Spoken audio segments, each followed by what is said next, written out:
I felt that I needed permission before perfection.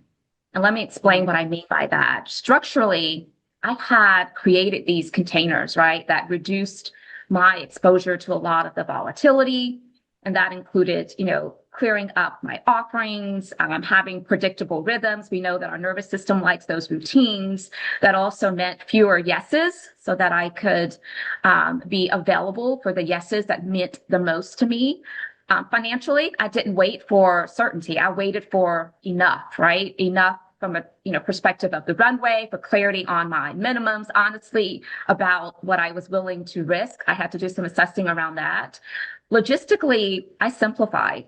Alignment for me required subtraction before expansion. And so I really had to let that alignment clarity to help me decide, what am I taking away, before I could decide what am I maybe adding or expanding into from a pivot and a transition perspective. Sometimes we think about pivoting as adding to the existing base.